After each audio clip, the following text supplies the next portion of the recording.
Hi, இன்றைக்கி என்னோடய signature brownie recipe தான் உங்கள் கூட ஷேர் பண்ண போகிறேன். அதுக்கு 2 முட்டை, சீனி, நாட்டு சக்கரை, வெனிலா எசன்ஸ் இது எல்லாத்தையும் நல்லா பீட் பண்ணி எடுத்துக்கோங்க.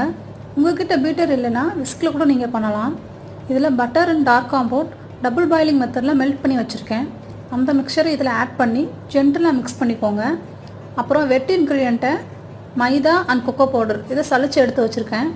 இதை ஆட் பண்ணிவிட்டு கட் அண்ட் ஃபோல்டு மெத்தடில் இதை நல்லா மிக்ஸ் பண்ணிக்கோங்க. வீடியோவில் உங்களுக்கு ஃபாஸ்ட்டாக தெரியும், பட் நீங்கள் ரொம்ப ஸ்லோவாக பண்ணுங்கள். இந்த கன்சிஸ்டன்சியில் தான் பேட்டர் இருக்கணும். டின்னில் போர் பண்ணிவிட்டு 180 டிகிரி 30 மினிட்ஸ்க்கு பேக் பண்ணி எடுத்திங்கன்னா உங்கள் ஃபஜ்ஜியான சாக்லேட் ப்ரௌனி ரெடி. இது மாதிரி மோர் வீடியோஸ்க்கு என்னோடய பேஜை ஃபாலோ பண்ணிக்கோங்க. வேறு என்ன ரெசிபி வேணும்னு கமெண்ட்டில் சொல்லுங்கள்.